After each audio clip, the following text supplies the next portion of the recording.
Selamat hari Minggu yang diberkati Tuhan. Ada salam? Katakan bersama saya anak yang paling dikasihi Tuhan. Saya sudah dibenarkan oleh karena iman dalam Yesus Kristus. Puji Tuhan. Kita beberapa waktu lalu sudah belajar tentang bagaimana ketika Yesus hidup, dia hidup untuk memuliakan Allah dan ketika dia mati untuk memuliakan manusia. Karena kalau kita lihat pada 2 loh batu, di sana ditulis 10 hukum. 4 hukum yang pertama itu berbicara tentang hubungan Allah dengan manusia. Dan kemudian 6 butir yang lainnya itu menjelaskan atau mengatur kehidupan sesama manusia. Itu sebabnya ketika Yesus lahir, dia lahir di palungan batu, menggambarkan dia menggenapi tuntutan yang pertama, yaitu dia hidup bagi Allah. Kita lihat kalau misalnya di hukum-hukum keempat yang pertama itu, yaitu apa? Jangan menyembah Allah lain, gak boleh buat patung, gak boleh nyebut nama Tuhan dengan sembarangan, jaga kuduskan hari Sabat, benar demikian. Nah kemudian yang kelima, keenam itu berbicara tentang bagaimana menghormati orang tua, jangan membunuh, mencuri, berzina, dan lain sebagainya, dan jangan mengingini. Kalau kita lihat di bagian yang ke-10, justru kalau orang Israel dalam konteks pembacaan ayat-ayat kitab suci dalam tulisan-tulisan Ibrani, apa yang ditaruh paling belakang biasanya itu yang paling ditekankan. Sama seperti ketika orang Israel keluar dari Mesir, mereka disebutkan mereka membawa perak, emas, dan pakaian yang indah-indah. Artinya apa yang ditempatkan paling belakang itu yang biasanya paling tinggi grade-nya. Ya, nah kalau di dalam perjanjian baru, di dalam bahasa Yunani, apa yang ditaruh atau ditulis di depan, itu yang merupakan grade paling tinggi. Tetapi kalau kita lihat bahwa hukum yang terakhir, jangan mengingini, karena keinginanlah iblis jatuh di dalam pencobaannya. Oke, dia mengingini tahta Allah, kemudian jatuh, oleh keinginan juga apa yang terjadi, Hawa mengingini buah pengetahuan yang baik dan yang jahat, kemudian dia jatuh. Dan oleh berbagai keinginan, manusia jatuh di dalam pencobaan. Dan kalau kita lihat di sini, maka ketika dia lahir, dia taruh di palungan batu, menggambarkan dia mengenapi loh yang pertama. Kemudian dia mati, dia juga dikubur batu untuk mengenapi tuntutan loh batu yang kedua. Artinya bahwa ketika Yesus hidup dan mati, dia menggenapi semua tuntutan hukum Taurat di dalam hidup dan matinya. Sampai ini saudara mengerti? Nah mungkin ada yang bertanya, palungan kok dari batu? Ya kalau di Israel berbeda dengan kita yang ada di Indonesia. Rata-rata palungan di Indonesia dari kayu. Tapi palungan di Israel itu dari batu. Jadi tempat tidur Yesus, dia menyediakan dirinya sebagai roti, sebagai makanan bagi domba-dombanya. Kemudian kita lihat nanti di dalam khotbah hari ini, kita akan melihat bagaimana Tuhan naik ke sorga, menyediakan tempat bagi kita, dan kemudian dia akan datang menjemput kita. Tapi sebelum dia datang menjemput kita diberi tugas bukan untuk ke sorga, tapi apa? Pergi ke seluruh dunia. Dan kita tahu bahwa keselamatan yang kita terima hari ini itu bukan karena kekuatan usaha kita. Itu sebabnya kalau kita lihat ayat yang pertama di sini kita akan temukan. Sebab karena kasih karunia kamu diselamatkan oleh iman, itu bukan hasil usahamu tetapi pemberian Allah. Itu bukan hasil pekerjaanmu, jangan ada orang yang memegahkan diri. Jadi di sini kita diselamatkan karena apa saudara? Karena kasih karunia. Diselamatkan oleh iman. Berarti di sini digambarkan ada kasih karunia, ada iman. Tetapi iman di sini juga bukan iman yang timbul begitu saja, tapi iman yang dikaruniakan juga karena merespon firman kasih karunia yang saudara dengar. Itu sebabnya ini dibilang apa? Itu bukan hasil usahamu tetapi pemberian Allah. Kasih karunia diberikan kepada kita, iman juga dianugerahkan kepada kita ketika kita merespon firman Tuhan. Itu sebabnya di sini dibilang apa? Bukan hasil pekerjaanmu, jadi jangan ada orang yang memegahkan diri. Jadi kalau semua orang selamat, kemuliaan hanya bagi nama Tuhan Yesus Kristus. Nah, kita lihat di sini bagaimana seorang pendosa yang harusnya dihukum mati, yang harusnya dibuang, dilempar. Saya kalau jadi Tuhan, mohon maaf, saya nggak akan repot-repot. Ada yang dosa, saya tinggal tendang, saya sulap, jadi manusia atau makhluk hidup yang baru. Ngapain repot-repot? Tetapi ingat, kita diciptakan menurut rupa dan gambar Allah. kita dibuat dari tangannya sendiri, Allah akan kelihatan gagal kalau dia melempar kita begitu saja. Itu sebabnya Allah selalu ingin untuk membuat kita menjadi ciptaan yang sempurna seperti sedia kala ia inginkan.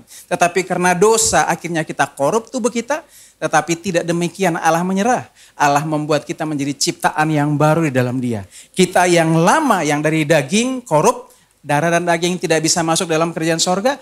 Lihat, Tuhan buat sesuatu yang baru di dalam dia. Kita lahir dari Allah. Ada kita yang tubuh, ada kita yang roh. Tubuh, darah dan daging tidak bisa masuk kerajaan sorga. Tetapi kita yang lahir dalam dia, dalam roh.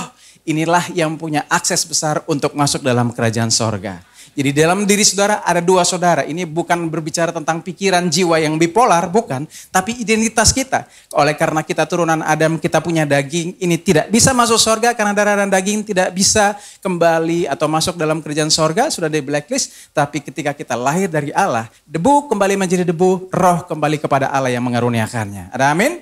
Nah di sini kalau kita lihat, ini terlalu tinggi lebih daripada pengetahuan manapun. Sulit dimengerti oleh keyakinan manapun.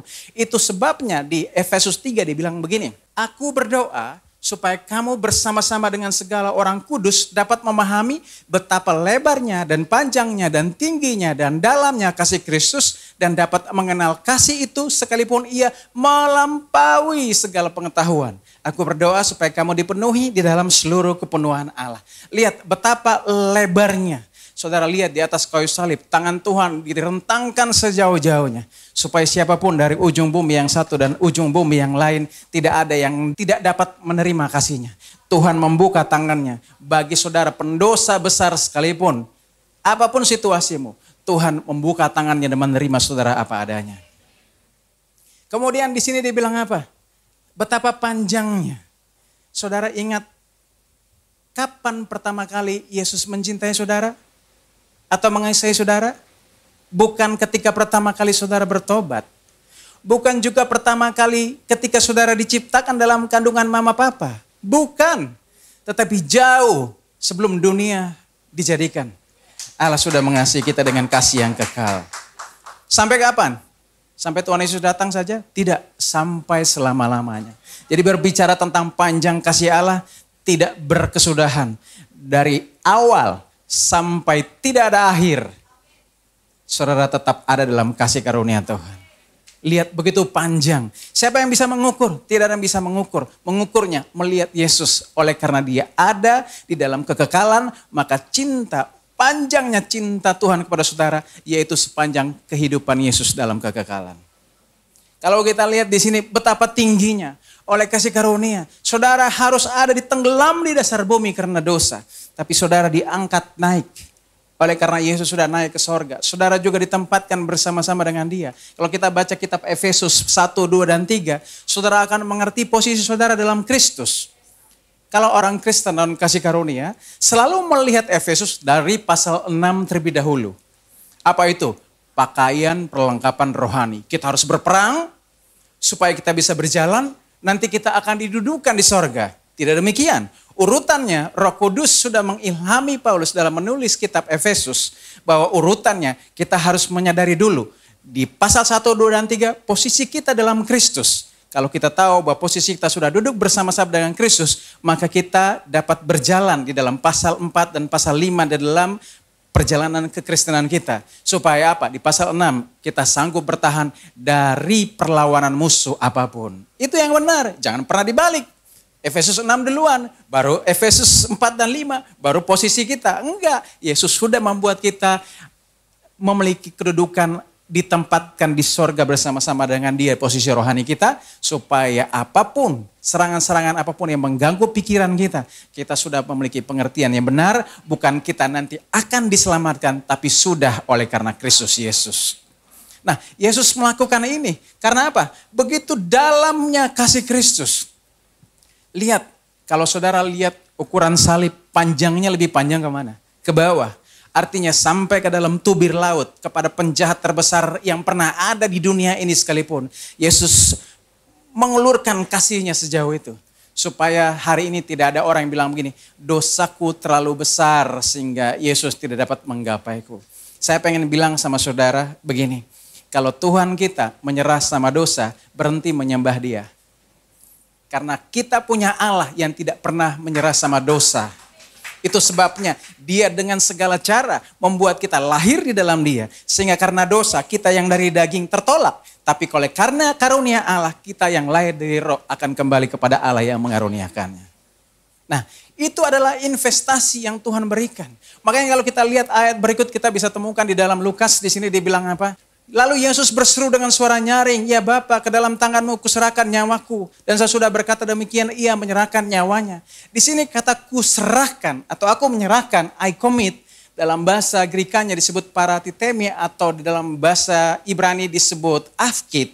Ketika Tuhan menyerahkan, itu dia sementara menginvestasikan. Saudara pernah menginvestasikan uang di bank atau deposito? Kalau saudara menginvestasikan, saudara percaya saudara bisa menariknya kembali. Dan bukan hanya menarik begitu saja, tapi menarik dengan bunga, dengan hasil yang lebih baik dan lebih banyak. Benar enggak? Ada orang mau investasi supaya rugi? Enggak. Lihat di atas kayu salib, ketika Tuhan menyerahkan nyawanya. Bapa, ke dalam tanganmu kuserahkan nyawaku. Tuhan Yesus menginvestasikan nyawanya ke dalam tangan Bapa. Tapi ketika dia bangkit, apa yang terjadi? Dia tidak hanya menerima nyawanya kembali, tapi dia menerima bersama apa? Berlaksa-laksa jiwa manusia. Artinya ketika investasi yang Yesus lakukan, dia memperoleh keuntungan. Dia mengeruk semua orang-orang pendosa yang dulu ada sebelum dia datang ke dunia. Dan semua orang yang berharap kepadanya. Seperti dia mengeruk pasir di lautan. Begitu banyaknya hasil yang diterima Yesus oleh karena apa yang diinvestasikan. Itu sebabnya setiap hari Minggu saudara menginvestasikan waktu saudara kepada Tuhan. Ingat bahwa apa yang saudara investasikan akan dimanifestasikan Tuhan dalam kehidupan saudara berlipat kali ganda. Orang lain pilih tidur pagi-pagi, saudara pilih menginvestasikan waktu pada Tuhan. Saudara akan melihat hasilnya. Lihat benih yang kita tanam. Ingat bahwa mungkin di dalam versi yang lain kita pernah mendengar firman berkata bahwa Paulus menanam, Apolos menyiram. Dan itu ayat itu berbicara tentang divisi-divisi dalam pelayanan. Tapi sesungguhnya kita bisa ambil rema juga dalam ayat itu. Bahwa memang kita harus melihat bahwa di dalam pelayanan mungkin ada seseorang yang menanam benih pelayanan. Ada yang lain menyiram. Tapi ingat, baik yang menanam dan menyiram tidak akan bisa membuat sebuah benih yang mati yang jatuh itu bisa bertumbuh. Kalau bukan karena karunia Allah. Itu sebabnya keajaiban kehidupan ketika sebuah benih yang jatuh di tanah. Kemudian dia bisa bertumbuh. Itu bukan karena yang tanam dan yang siram. Tetapi Allah yang memberikan kehidupan di dalamnya. Itu sebabnya di dalam kesehatan saudara. Ketika saudara menginvestasikan uang, waktu untuk datang ke dokter. Seolah-olah saudara menanam itu, menginvestasikan itu. Dan kemudian dokter dan alat-alat medis menyiram apa yang saudara tanam.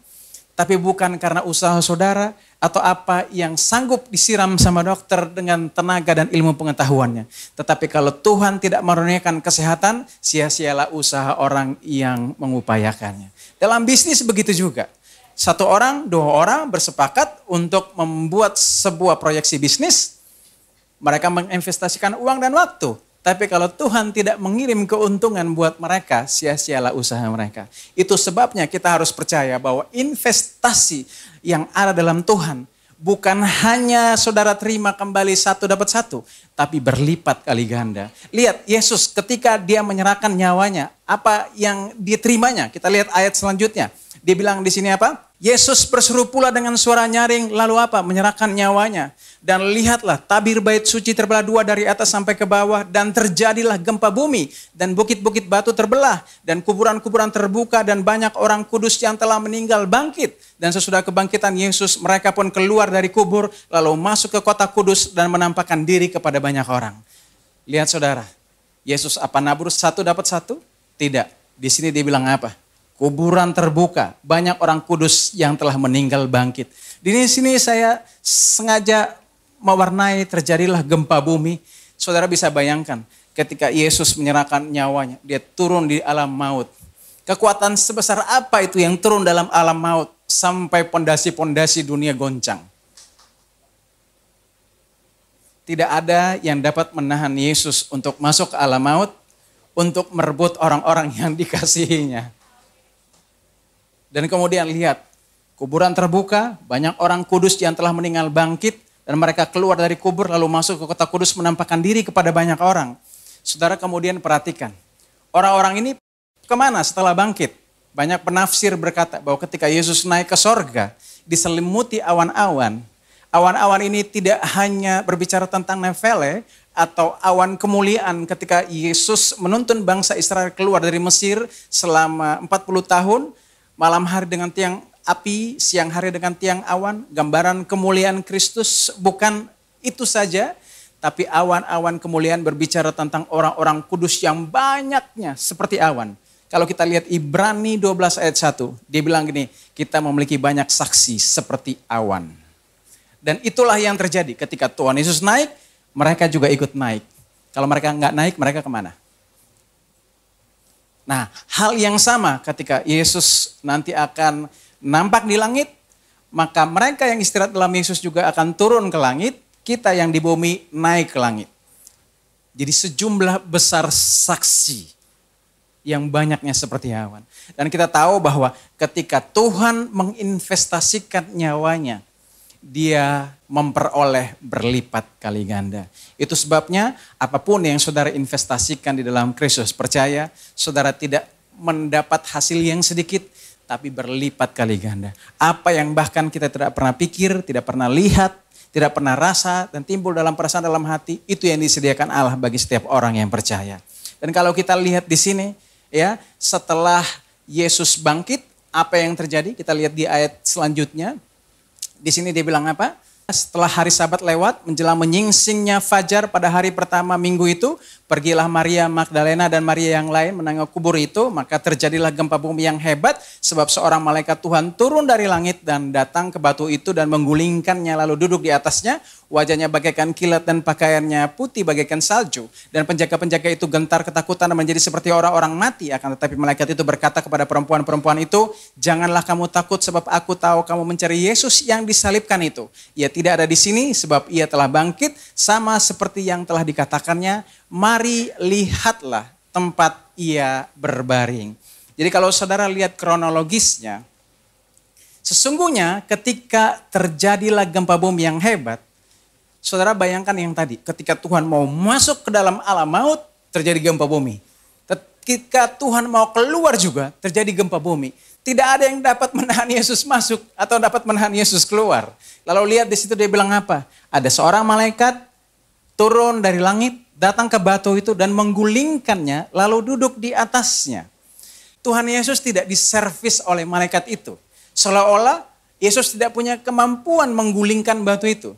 Sehingga malaikat yang harus menggulingkannya, baru Yesus keluar.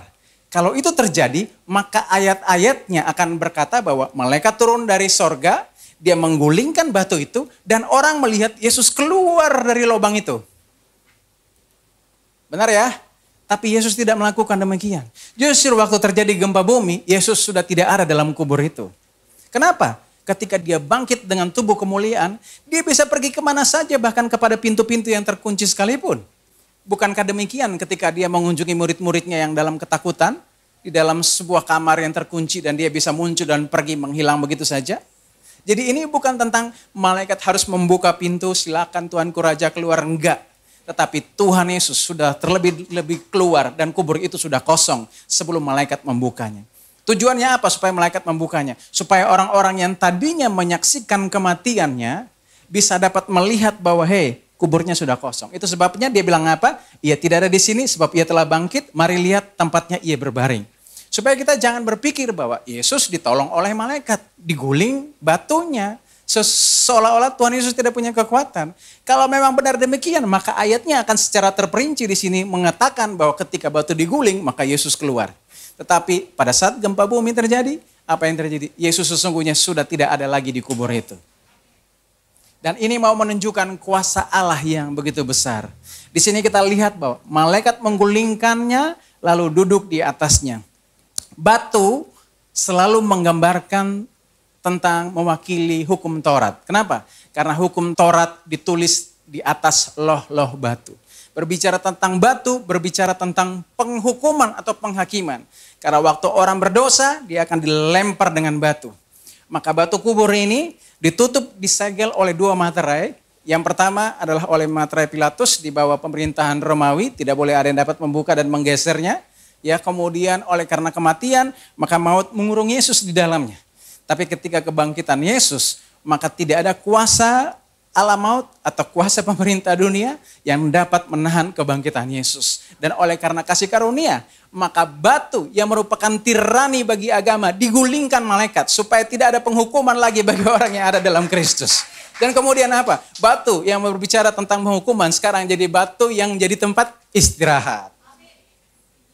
Jadi ketika hari ini kita melihat kepada Kristus dan apa yang dia sudah selesaikan di atas kayu salib, tuntutan agama yaitu hukum Taurat bukan lagi tuntutan yang akan membuat kita akan terkurung di sana dan terbelenggu, tapi ketika sudah diselesaikan pekerjaan di atas kayu salib, itu berbicara tentang sebuah tirani yang telah digulingkan. Dan saudara hari ini hanya menikmati duduk di atas pekerjaan yang sudah selesai. Tidak ada tuntutan buat saudara yang membuat saudara bersusah payah, berletih lesu, berbeban berat di dalam kehidupan agama saudara.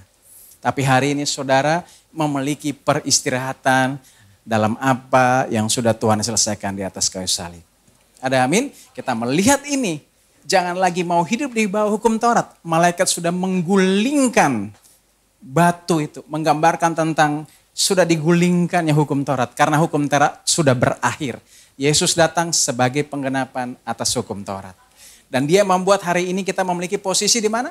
Di sorga. Ya, tanggal 18 kemarin kita sudah sama-sama merayakan kenaikan Tuhan Yesus ke sorga. Kita sudah dengar khotbah dari Pastor Ivan bahwa kalau kita berbicara tentang kenaikan Yesus Kristus ke sorga, kita sekarang percaya bahwa kita sudah memiliki imam besar. Imam besar yang sampai selama-lamanya. Tidak pernah berakhir masa jabatannya. Menurut peraturan Melkisedek. Karena ketika Yesus sebagai imam besar kita sampai selama-lamanya bagi kita dia ada di sorga. Ya sebagai imam besar. Maka kita selalu melihat bahwa kasih karunia yang kita terima juga kekal. Itu sebabnya ketika malam Yesus mau diserahkan dan Yesus akan berpisah dengan murid-muridnya. Ada satu ketakutan yang timbul di dalam hati murid-muridnya ketika mereka akan mengalami perpisahan. Karena perpisahan ini dibumbui dengan drama pengkhianatan oleh Yudas. Sehingga mereka tidak tahu bahwa nanti pengharapan apa yang akan mereka terima ketika nanti Yesus mati atau Yesus bangkit.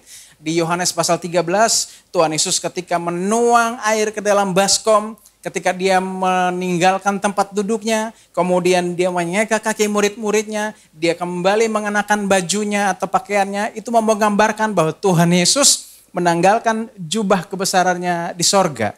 Dia turun ke dunia, dia menyiram air ke dalam baskom, berbicara tentang dia menuangkan darahnya ke dunia ini dan menyucikan kita. Begitu juga membersihkan kaki murid-muridnya dengan firman, dengan air dan firman. Dan kemudian setelah pekerjaannya selesai, Yesus kembali ke tempat duduknya. Dia duduk dari hasil apa yang sudah dia kerjakan. Supaya dia menggambarkan bahwa pekerjaannya itu sudah seperti sebuah simulasi yang menggambarkan kepada murid-muridnya. Tapi namanya manusia ya, dia selalu takut dan dia khawatir apakah benar itu terjadi. Tetapi lihat Tuhan di dalam Yohanes 14 berkata demikian, janganlah gelisah hatimu, percayalah kepada Allah, percayalah juga kepadaku. Di rumah Bapakku banyak tempat tinggal. Jika tidak demikian tentu aku mengatakan kepadamu, sebab aku pergi ke situ untuk menyediakan tempat bagimu. Dan apabila aku telah pergi ke situ dan telah menyediakan tempat bagimu, aku akan datang kembali dan membawa kamu ke tempatku, supaya di tempat di mana aku berada, kamu pun berada. Di sini Tuhan berbicara tentang janganlah gelisah hatimu. Tuhan tidak pernah bilang bahwa kamu tidak akan pernah dapat persoalan. Tapi Tuhan bilang jagalah hatimu, jangan gelisah. Karena Tuhan punya jaminan bahwa dia akan memberi damai sejahtera yang kekal.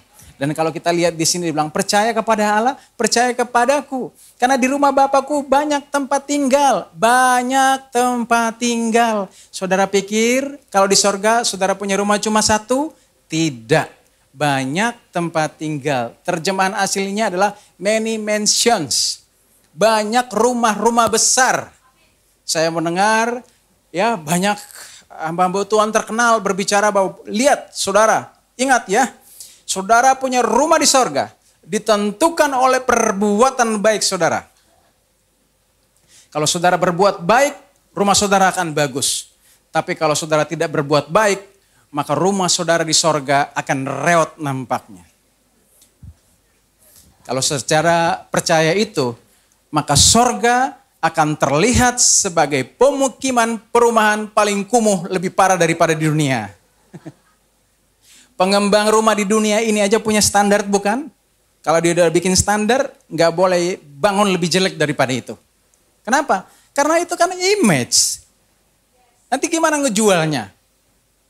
Bagaimana orang nawarin surga kalau surga nampaknya reot kayak gitu? Nggak bisa.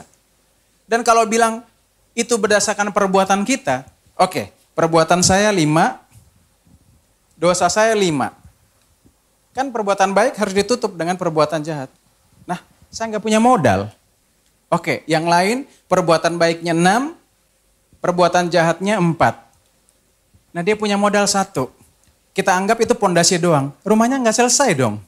Kalau berdasarkan perbuatan baik kita, maka saudara akan menangisi rumah saudara di sorga. Karena rumah saudara mungkin akan terlihat hanya dari gubuk derita. Katanya di sorga tidak lagi ada air mata. Tapi di sorga saudara menangisi karena rumah saudara jelek. Dibanding rumah pendeta-pendeta. Atau jangan-jangan pendetanya rumah lebih jelek. Karena pendeta bilang apa? Kita harus mengupayakan supaya nanti dikonversikan perbuatan baik kita dengan alat bangunan material di sorga. Kalau itu kenyataannya, saya sangat yakin rumah saudara di bumi lebih bagus daripada rumah saudara di sorga. Karena bahannya tidak cukup. Ingat saudara, berapa kali saudara jatuh bangun ketika belajar berjalan? Gak ingat kan? Kalau Tuhan harus ingat, saudara gagal banyak di situ. Tapi apa? Sejauh timur dari barat, dia tidak mengingat dosamu. Sedalam tubir laut, dia sudah menenggelamkan, dia tidak ingat lagi. Banyak orang bilang nanti di sorga Tuhan akan ungkit, menunjukkan seperti ada video-video saudara, perbuatan jahat saudara akan dimunculkan di sana. Lah katanya tidak diingat-ingat lagi, terus di sorga diungkit. Ini Tuhan culas banget ya. Loh benar dong kalau itu terjadi. Tapi Tuhan saudara dan Tuhan saya tidak begitu. Karena sudah dibuang, tidak lagi penghakiman bagi orang yang percaya. Jadi rumah saudara di surga tidak ditentukan oleh perbuatan baik saudara. Tapi ditentukan oleh apa yang sudah Tuhan Yesus selesaikan di atas kayu salib. Kan dia bilang apa? Aku pergi untuk menyediakan rumah bagimu. Ayatnya tidak ditambahkan. Tapi tolong berbuat baik supaya bahan-bahannya cukup. Benar nggak? Tidak. Dia bilang apa? Di sana sudah banyak rumah. Dia hanya menyediakan bagi kita. Kalau kurang rumahnya, berbuat baik, nggak kelar-kelar hari endingnya. Nunggu sampai kapan ya? Kata mandornya, bos material belum datang, macet, pandemi, susah mereka berbuat baik. Tapi lihat, kalau berdasarkan apa yang sudah Tuhan selesaikan, maka saudara akan melihat bahwa rumah saudara, apapun itu nantinya, pasti akan besar dan sangat indah. Dan bukan cuma satu. Karena dia bilang apa? Di rumah Bapakku banyak tempat tinggal. Dan kalau dia bilang ada videonya, saya hanya percaya kalaupun ada, itu bukan untuk saudara dan saya. Buat orang yang tidak percaya. Tapi itu pun bukan untuk mempermalukan dia. Karena untuk apa mempermalukan dia? Tuhan tidak begitu permainannya. Tuhan mau menunjukkan bahwa, hei orang jahat, ini bukan untuk mempermalukanmu. Tapi lihat di dalam hidupmu, betapa begitu banyak kebaikan datang kepada hidupmu, tapi engkau menolak kasih karunia Tuhan. Membuktikan bahwa kasih Tuhan datang dia tolak. Bukan membuktikan bahwa dia dosa dan semua akan ketawa, hahaha, bukan. Bukan untuk mempermalukan. Tapi menunjukkan betapa banyak kasih Tuhan datang, tapi orang ini nolak. Nah hari ini kita percaya bahwa Yesus menjanjikan kita rumah di sorga. Dan dia bilang apa? Jika tidak demikian, tentu aku mengatakan kepadamu. Ada tambahannya kan? Bahwa tolong kirim bahan bangunan.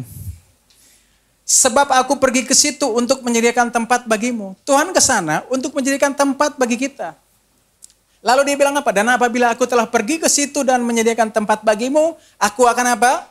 Datang kembali dan membawa kamu ke tempatku, supaya sama-sama kita baca, di tempat di mana aku berada, kamu pun berada.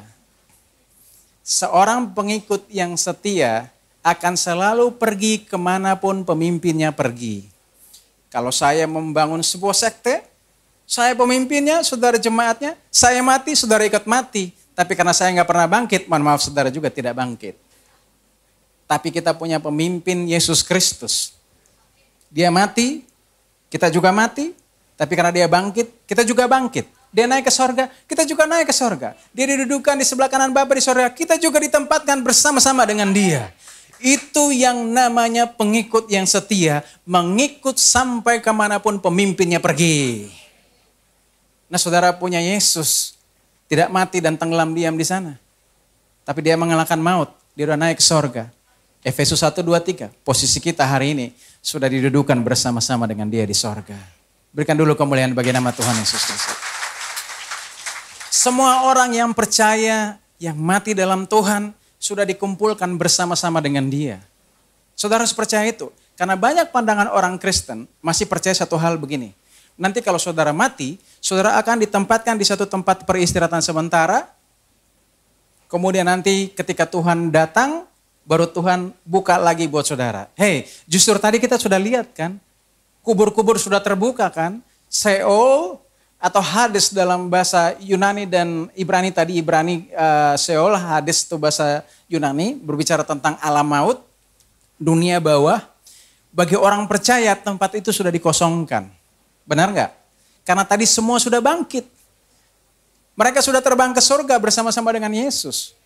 Jadi saudara tidak akan tunggu lagi di lobi itu. Alkitab bilang di mana hartamu berada, di situ hatimu berada, bukan? Kita adalah harta kesayangan Tuhan. Tuhan tidak mungkin titip saudara di lobi. Nanti dicomot orang lagi, keselamatan saudara bisa hilang. Tapi dia bilang di mana aku berada, kamu pun berada. Ini yang membuat gagasan gereja-gereja awal dan Paulus begitu yakin bahwa setiap orang yang mati dalam Tuhan dikumpulkan Allah bersama dengan dia. Dan Paulus berkata, ini aku katakan dengan firman Tuhan, yaitu janji Tuhan yang ini, bukan dongeng. Coba kita lihat 1 Tesalonika 4. Karena jikalau kita percaya bahwa Yesus telah mati dan telah bangkit, maka apa? Kita percaya juga bahwa mereka yang apa? Telah meninggal, tidur atau beristirahat dalam Yesus, akan dikumpulkan Allah bersama-sama dengan dia, bersama-sama dengan Yesus. Jadi semua orang yang mati dalam Tuhan sekarang di mana? Menurut ayat ini, Paulus bilang apa? Ini kami katakan dengan firman Tuhan, berarti setiap orang yang meninggal dalam Tuhan, apakah masih ada di lobi, tempat perhentian sementara atau Hades? Tidak. Dia bilang di sini bilang kalau kita percaya bahwa Allah telah membangkitkan Yesus dari antara orang mati, kita harus percaya juga bahwa mereka yang telah meninggal atau beristirahat dalam Tuhan, Tuhan Yesus akan dikumpulkan Allah bersama-sama dengan Tuhan Yesus. Di mana Tuhan Yesus sekarang? Di sorga. Kita harus percaya siapapun yang meninggal dalam Tuhan sekarang tempatnya sudah berada dengan Tuhan Yesus di sorga. Loh kalau masih ada di lobi, kasihan dong yang ketika Tuhan Yesus datang pertama kali di dunia, begitu dia mati, dia turun, dia bilang, hai apa kabar? Jemput ya? Enggak dong, tengok doang. Nanti ku tinggalkan kau lagi, ntar ku datang lagi gitu ya setelah dunia berakhir. Lo kasihan dong di PHP-in ketika Tuhan Yesus mati. Benar dong? Tempat di mana Hades atau alam maut itu yang menahan orang-orang yang berharap kepada Yesus sebelum Yesus diangkat di atas kayu salib. Tadi kita sudah lihat kan ayat. Sekumpulan banyak orang itu sudah dibangkitkan. Mereka menampakkan diri ke Yerusalem. Dan banyak penafsir mengatakan ketika Yesus naik ke sorga, mereka juga sudah diboyong ke sorga. Supaya di mana Yesus berada, di situ pun mereka berada. Jadi hari ini kalau saudara mati beristirahat dalam Tuhan, maka saudara tidak gentayangan kemana-mana. Saudara ada di posisi Kristus. Nah ini yang Alkitab bilang bahwa surga oleh kasih karunia kita diberikan kepastian, keselamatan dan rumah di sorga bukan karena perbuatan kita. Tetapi oleh apa yang Tuhan Yesus sudah selesaikan bagi kita di atas kayu salib. Karena kalau karena perbuatan kita, maka kita akan ragu. Benar nggak banyak orang bilang keselamatan bisa hilang? Ya bisa lah. Orang yang diharapkan perbuatan dia, yakin 1000% pasti hilang lah. Jangankan orang lain, pendeta pun begitu. Kalau berdasarkan perbuatan baiknya, dia sendiri juga ragu bahwa keselamatannya akan kekal. Karena yang berbuat dirinya. Tapi kalau dia melihat terus kepada Yesus, dan apa yang sudah Yesus selesaikan di atas kayu salib, dia pasti yakin betul Yesus tidak pernah gagal. Maka keselamatannya juga tidak akan pernah hilang. Karena Yesus yang terus menerus, Alkitab kemarin Pastor Ivan sudah katakan apa? Menyucikan kita dengan firman kasih karunia-Nya. Progressive sanctification. Dia menguduskan kita terus menerus. Kenapa? Karena kita sudah memiliki kepastian keselamatan di dalam Dia. Tetapi pembaruan budi pekerti jiwa kita terus menerus disucikan, dikuduskan. Supaya kita tetap bertahan bahwa keselamatan kita kekal dalam Tuhan. Bukan karena apa yang kita upayakan. Tetapi karena apa yang sudah Yesus selesaikan di atas kayu salib. Lihat, karena dikumpulkan Allah bersama-sama dengan Dia. Maka setiap orang yang mati dalam Tuhan disebut berbahagia. Kita lihat ayat berikutnya di dalam Wahyu. Dan aku mendengar suara dari surga berkata, tuliskanlah. Apa itu? Berbahagialah orang-orang mati yang mati dalam Tuhan. Sejak sekarang ini, sungguh kata Roh supaya mereka boleh beristirahat dari jerih lelah mereka. Karena apa? Segala perbuatan mereka menyertai mereka. Wah, ada kata perbuatan di situ, Pak. Nanti kita bahas. Tapi Alkitab bilang apa? Berbahagia. Kalau orang mati dalam Tuhan, selama dia percaya sama Yesus, Alkitab bilang apa? Dia berbahagia. Jadi kalau orang mati kita jadi bilang, kasihan dia mati. Enggak, kasihan lu yang masih hidup. Karena orang yang sudah mati, sudah tidak punya lagi beban hidup, beban hutang, beban penderitaan, beban stres. Karena dia sudah melepaskan daging, dia sudah bahagia, dia sudah hidup seperti malaikat. Dan dia memiliki keadaan sempurna dalam Kristus. Dan di sini kita bisa melihat bahwa apa? Filipi 1 ayat 21 bilang apa? Karena bagiku hidup adalah Kristus dan mati adalah apa? Keuntungan. Makanya saya kalau dalam penghiburan orang mati, saya selalu menyampaikan begini, saudara, kalau saya mati, tolong jangan ada yang sok-sok bangkitin saya. Kalau siapapun yang bangkitin saya bangun orang yang bangkitin saya, yang saya akan marahin duluan. Saya sudah bahagia. Kenapa dibuat saya ajak-ajak dalam penderitaan lagi gitu? Seandainya hidup saya penuh hutang kan, begitu dikubur, kan penagih hutang pengen pastiin, ini orang nih mati beneran apa kamuflase doang nih. Kita harus pastikan bahwa memang jasadnya dikubur dalam tanah. Jangan sampai ternyata ditukar sama batang pisang. Dan dia mau melarikan diri dari hutang. Ternyata begitu saya bangkit, saya lihat, ya elah, pinjol banyak amat di sini ya. Saya bilang sama siapa yang bangkitin saya tadi? Kamu bikin perkara buat saya. Tapi lihat, mereka disebut apa? Berbahagia. Karena apa? Tidak ada lagi penderitaan. Saudara kalau kehilangan orang yang saudara terkasihi, di posisi di dunia ini saudara menangis. Tapi sering saya bilang, mungkin mereka lupa sama kita. Kenapa? Ketika dia mati, hitung. 5, 4, 3, 2, 1. Di sini kita nangis. Wah! Tapi kita lihat pemandangan sorga. 5, 4, 3, 2. Come on Pak Jemi, come on, dikit lagi. 1, ya! Mereka bersorak-sorai. Karena satu anak yang paling dikasih Tuhan pulang ke rumah Bapa. Benar nggak? Kita di sini cengeng, di sana dia bahagia. Terus kita pikir dia ingat kita gitu? Saudara bayangkan, kalau itu posisi saudara. Saudara tiba-tiba didudukan di Bapa yang mengasihi saudara. Allahmu, penebusmu, penciptamu, yang mati buatmu. Seperti anak kecil bayi yang duduk di pangkuan papanya, memegang pipi papanya, menikmati kasih dan kemuliaan yang begitu besar. Apakah saudara bisa sanggup mendengar teriakan orang-orang di dunia yang nangis karenamu pergi? Enggak. Makanya kalau rip, rest in peace, rip punya arti lain. Relakan ia pergi. Karena dia sudah bahagia. Alkitab bilang apa? Karena dia bahagia. Karena dia beristirahat dalam Tuhan. Jadi kita nggak bisa bilang, kasihan dia mati. Enggak, kasihan lu yang masih hidup. Di sini kemudian dia bilang apa? Supaya karena segala perbuatan mereka menyertai mereka. Pak, kalau di situ ada perbuatan, berarti ada yang harus kita perbuat dong. Supaya kita selamat. Kita lihat ayatnya. Karena kan kita selalu belajar kan di Bethesda ini, kita nggak boleh menafsir sembarangan. Biar firman Tuhan yang menerjemahkan firman Tuhan. Perbuatan apa? Kita lihat di Yohanes 6. Lalu kata mereka kepadanya, apakah yang harus kami perbuat supaya kami mengerjakan pekerjaan yang dikehendaki Allah? Jawab Yesus kepada mereka, inilah pekerjaan yang dikehendaki Allah. Sama-sama kita baca. Yaitu hendaklah kamu percaya kepada Dia yang telah diutus Allah. Saudara ubak-ubak nih ayat. Carilah sedemikian. Apakah ada perbuatan lain selain percaya? Tidak ada. Percaya menjadi dasar pengharapan untuk kita menerima semuanya. Tidak ditambahi, dibumbui oleh apapun untuk keselamatan. Karena orang-orang ini datang kan dia lihat mujizat. Roti. Cuma 5 roti bisa dimakan sama 5.000 orang. Kita harus buat apa supaya menerima itu? Adakah syarat-syarat agama yang kita harus buat supaya kita menerima berkat-berkat Tuhan? Apakah saya harus hidup seperti A, B, C supaya berkat mengalir dalam hidupku Tuhan? Kan banyak orang karena ingin melihat dan ingin diberkati saja kan. Tapi Tuhan bilang engkau akan menerima roti hidup kalau kamu percaya. Lebih daripada roti yang kamu makan beberapa hari lalu. Karena Musa juga dan orang Israel mereka makan mana di padang gurun dan mereka telah mati. Tapi barang siapa yang makan tubuhku dan darahku ia akan hidup kekal sampai selama-lamanya. Kalau kita kembali ke ayat sebelumnya yang di Wahyu 14 tadi kan di itu ayat sebelumnya dibilang apa? Yang penting di sini adalah apa? Ketekunan orang-orang kudus yang menuruti perintah Allah dan iman kepada Yesus. Ketekunan orang kudus itu apa yang kemarin Pastor Itam sudah ngajarin kepada kita? Terus menerus apa? Mendengarkan firman kasih karunia.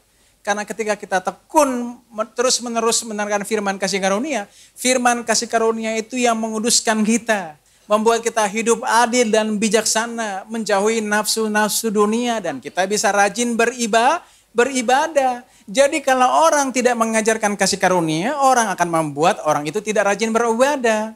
Coba nih kalau misalnya saya berkhotbah, kalau saudara berbuat dosa, jangan pernah injak gereja. Takut dong saudara. Tiba-tiba gereja ini jadi kosong. Terus kita meeting para penatua. Kenapa gereja ini kosong? Itu kenapa pendeta bilang kalau ada orang yang berdosa di sini jangan injak gereja. Karena semua tidak ada yang diselamatkan karena mereka telah berbuat baik. Jadi mereka pergi semua Pak Pendeta. Tidak ada yang berani beribadah. Tapi kalau saudara tahu bahwa saudara oleh karena percaya saudara diselamatkan, oleh karena iman yang adalah anugerah Tuhan, saudara memiliki keberanian menghampiri tahta kasih karunia supaya saudara memperoleh rahmat dan kasih karunia pada waktunya. Benar nggak? Apakah saudara sekarang lebih rajin beribadah dari sebelumnya? Kalau dulu saja masih di bawah hukum Taurat saudara begitu rajin, apalagi hari ini ketika tidak ada lagi kuk perhambaan karena tirani hukum Taurat sudah digulingkan, apakah saudara masih lebih kurang rajin? Saudara pasti sekarang tidak ada beban untuk beribadah. Ada amin? Kita lihat ayat berikutnya di sini dibilang apa? Aku berkata kepadamu, sesungguhnya barang siapa apa? Mendengar perkataanku dan percaya kepada dia yang mengutus aku. Ia mempunyai hidup yang kekal dan tidak turuti hukum sebab ia sudah pindah dari alam maut ke dalam hidup. Di sini dia bilang apa? Kalau saudara terus mendengar dan mendengar firman kasih karunia. Timbul iman dan saudara percaya tanpa perbuatan. Sekarang pertanyaan saya, apakah saudara percaya? Pertama, saudara tidak turuti hukum. Pertanyaan kedua, apakah saudara percaya? Saudara sekarang sudah pindah dari dalam maut ke dalam hidup. Mutasi begitu aja bos. Karena percaya doang. Dan yang terakhir, apakah saudara percaya? Saudara mempunyai hidup yang kekal. Pegang ini. Hanya apa? Percaya. Perbuatan saudara menyertai saudara. Perbuatan apa? Hanya percaya. Tapi semua orang yang menerimanya diberinya kuasa supaya menjadi anak-anak Allah, yaitu mereka yang percaya dalam namanya. Orang-orang yang diperanakan bukan dari darah atau daging, bukan pula secara jasmani oleh keinginan seorang laki-laki, melainkan dari Allah. Ini yang saya bilang tadi. Ada kita yang daging, yang lahir dari benih papa mama kita, yang lahir dari Adam yang datang dari debu. Kembali menjadi debu. Tapi ada kita yang roh, yang lahir dari Allah. Kalau kita contohkan di sini, sama seperti benih papa mama, jadilah kita yang daging. Kemudian dia di sini ada karunia iman dan kasih karunia menjadikan kita yang roh. Jadi dalam saudara dan saya ada dua kita. Ada kita yang daging dan kita yang roh. Ada kita yang dari Adam yang kalau mati dari debu kembali menjadi debu. Dan ada kita yang roh yang akan kembali kepada Allah yang mengaruniakannya. Tidak ada destinasi lain bagi rohmu selain kenyataannya hanya kembali kepada Allah yang mengaruniakannya. Jadi saudara jangan berpikir bahwa roh saudara akan gentayangan kemana. Karena debu memang kembali menjadi debu, tapi roh kembali kepada Allah yang mengaruniakannya. Jadi di sini bukan karena hasil usaha manusia, tapi ini adalah pemberian Allah. Kenapa? Kita harus pegang ayat ini. Roma 8 ayat 1. Dibilang apa di sini? Demikianlah sekarang tidak ada penghukuman bagi mereka yang ada dalam Kristus Yesus. Saya coba mengutip Basic Bible English. Saudara tidak dihukum seperti seorang pendosa. Padahal memang kenyataannya dalam tubuh saudara memang apa? Pendosa. Tapi karena saudara ada dalam Kristus, menyatu dengan Allah, bukan bersatu, tapi telah menyatu dengan Allah, maka saudara tidak akan dihukum. Yesus itu kepala, kita anggota tubuhnya. Kepala masuk sorga, tangan masuk neraka gitu. Tubuhnya tidak utuh dong. Jadi kemanapun kepala ada, disitulah tangan dan seluruh badan ada. Ya, kita harus percaya itu. Kita lihat lain lagi. Sekarang kita mengerti bahwa Tuhan telah menyelesaikan pekerjaan yang begitu hebat bagi kita. Menjamin posisi kita bahwa kita sudah diselamatkan dan memberikan kita rumah di sorga. Tapi banyak orang masih takut bahwa jangan sampai Tuhan bawa kita ke neraka. Satu ayat terakhir untuk kita melihat posisi saudara dalam Tuhan dan apa yang saudara terima ketika Yesus menyelesaikan buat kita. Itu ayat terakhir untuk posisi sorga. Kita lihat di sini.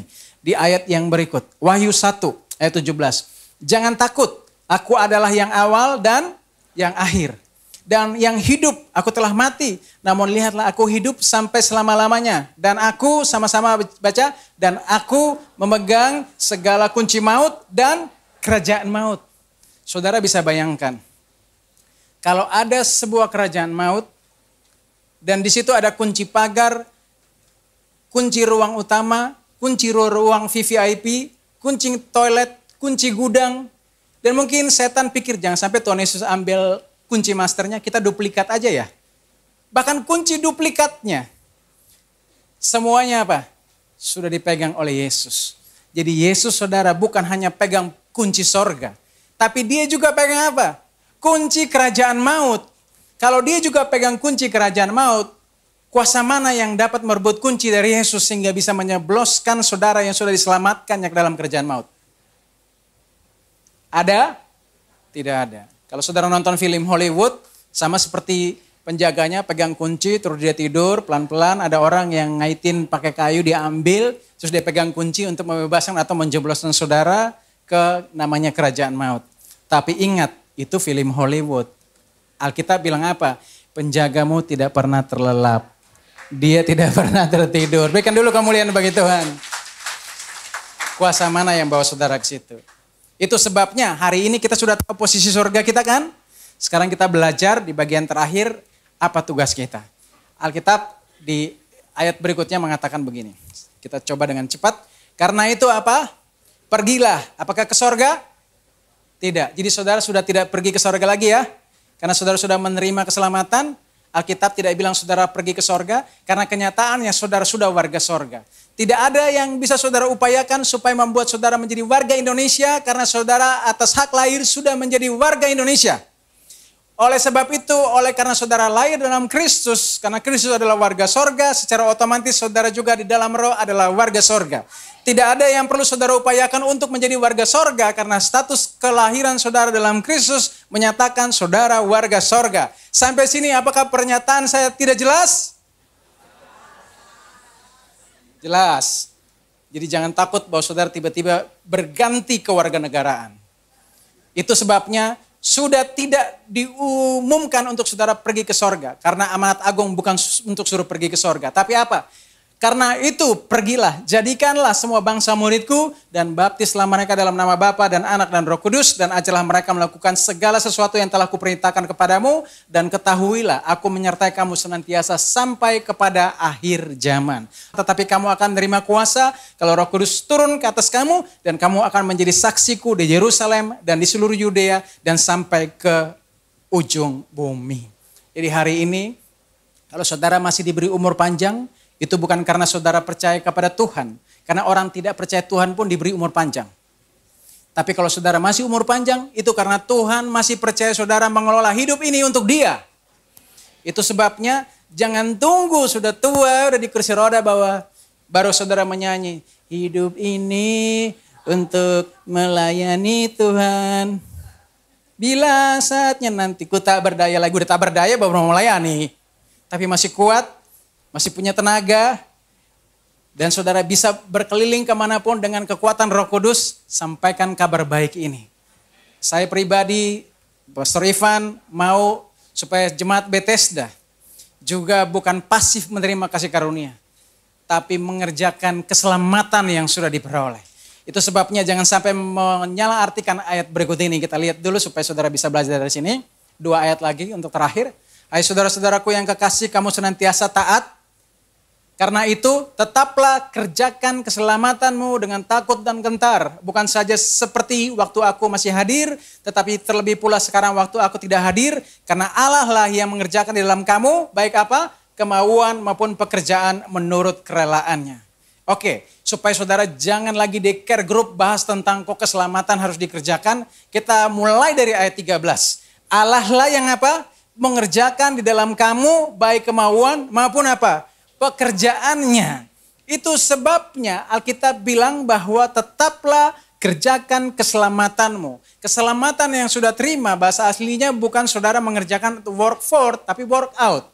Jadi saudara menerima apa yang sudah saudara terima dalam diri, yaitu yang Allah yang mengerjakan dalam kamu baik kemauan maupun pekerjaan menurut kerelaannya.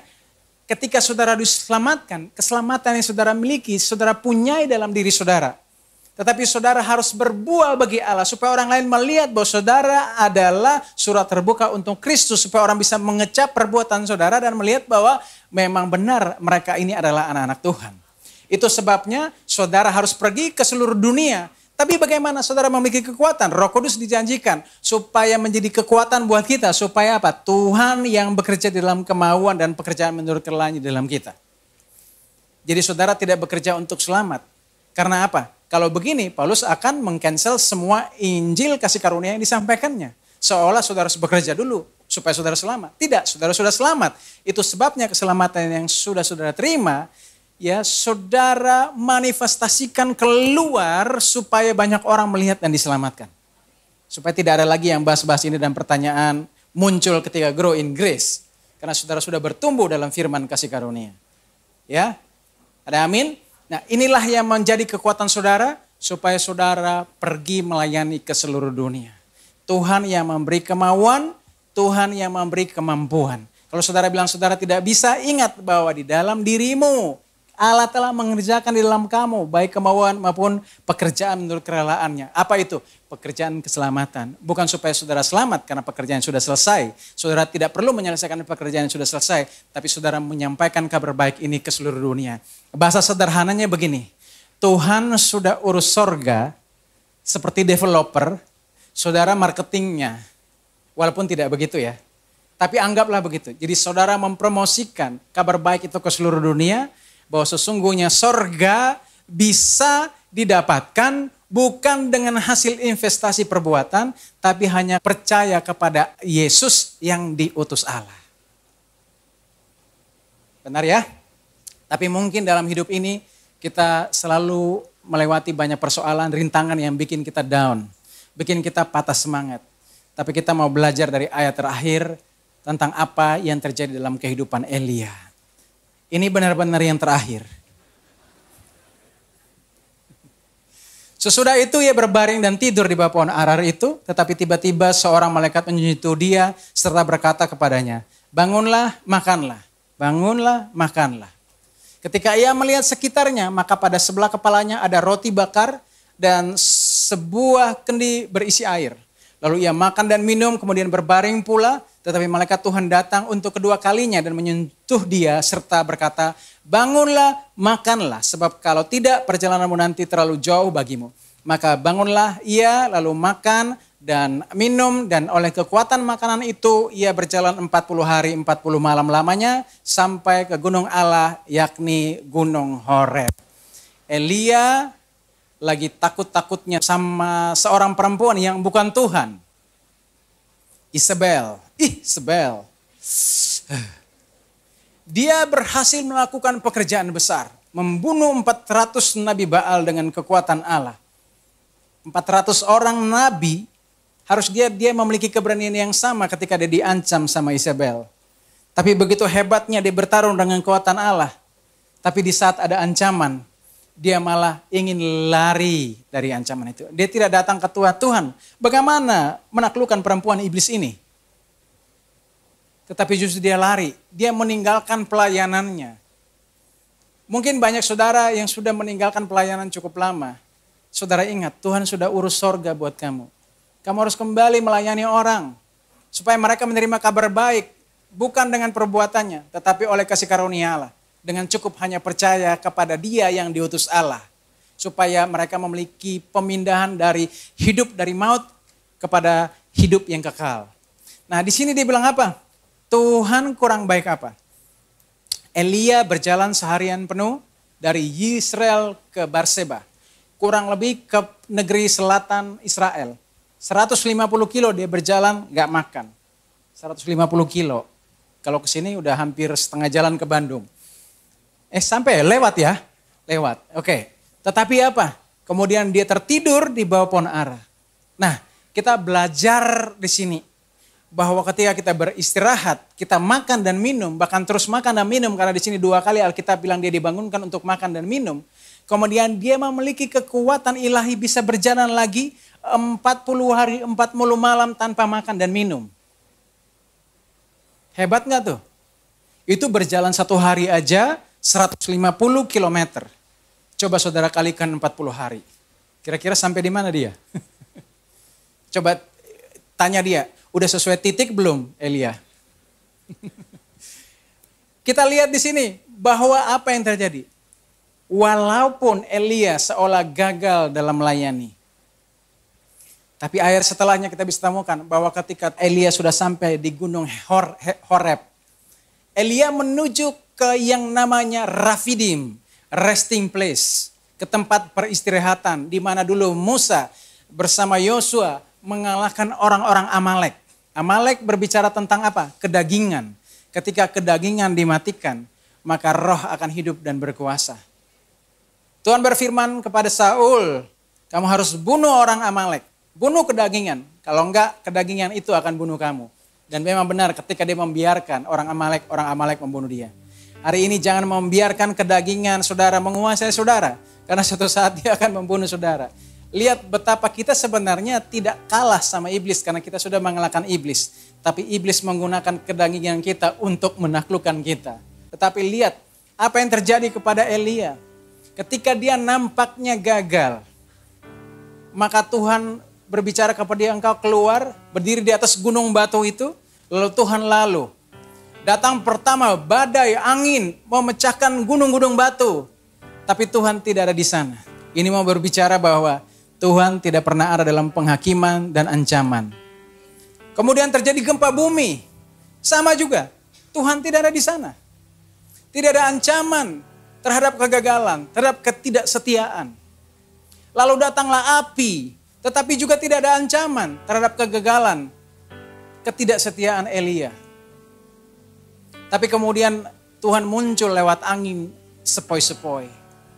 Keluarlah suara yang lembut, gentle voice, berbicara kepada Elia. Gentle voice berbicara tentang firman kasih karunia. Firman yang tidak menghukum saudara dengan perbuatan saudara. Itu yang Elia alami. Harusnya kalau orang lari dari pelayanan harus dihukum dalam angin topan, angin badai, lewat gempa bumi dan lewat api. Tapi Tuhan berbicara dengan lembut kepada Elia. Dan orang gagal ini harusnya tidak layak masuk sorga. Karena kalau kita mengukur perbuatannya, boleh dia mengalahkan 400 Nabi Baal. Tapi dia lari dari perempuan jahat yang tidak lebih daripada Tuhan. Ini adalah kegagalan pekerjaan. Tetapi apa yang terjadi? Apakah Elia tidak diangkat ke sorga? Justru Elia yang juga sudah terlebih dahulu terangkat ke sorga. Kasih karunia yang membawa Elia ke sorga. Kalau Elia saja gambaran hari ini, bahwa Yesus terbang ke sorga dan sorga itu sungguh ada. Dan kehidupan sorgawi itu ada. Mau menunjukkan bahwa hari ini siapapun saudara, saudara berhak memiliki sorga. Bukan berdasarkan perbuatan saudara, tapi berdasarkan anugerah belas kasihan dan kasih karunia dari Tuhan Yesus Kristus. Memang akhirnya suksesor Elia, yaitu Elisa, mengadakan mujizat lebih banyak daripada Elia. Karena dia meminta double porsi yang dimiliki Elia atau hak kesulungan. Sama seperti hak kesulungan, yaitu berhak memiliki warisan 2 kali lipat, diturunkan kepada gereja. Sama seperti Elisa kemudian bisa mengerjakan mujizat 14 kali dibanding Elia yang cuma 7 kali. Mau berbicara hari ini tentang apa? Tentang kesetiaan. Tuhan tidak memanggil kita untuk sukses. Tapi Tuhan memanggil kita untuk setia. Karena kalau kita setia, pasti kita akan sukses.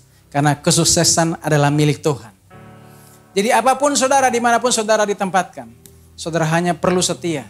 Karena saudara setia, Tuhan akan menunjukkan rahmat dan kasih karunia tepat pada waktunya ketika saudara butuhkan. Saudara akan melihat pekerjaan baik yang Tuhan kerjakan buat saudara dan saya.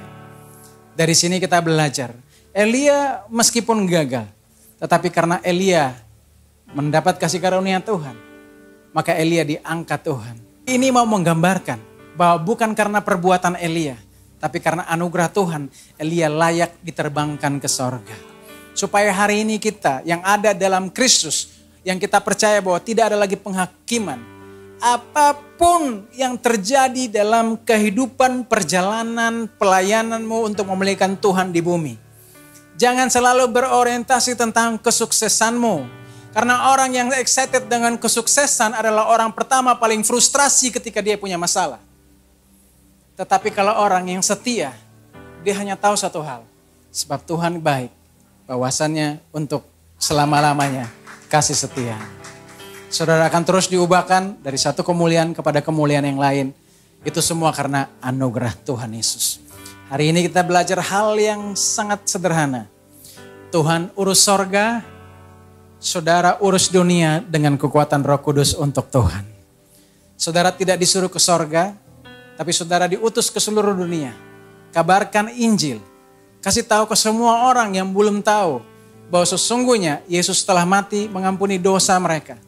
Dan tidak ada hal yang perlu mereka kerjakan selain mereka percaya.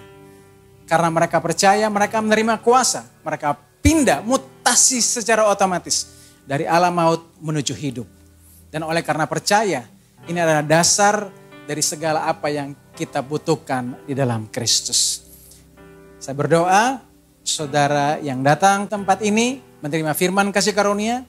Saudara tidak menghidupi keselamatan kasih karunia dalam hidup saudara sendiri.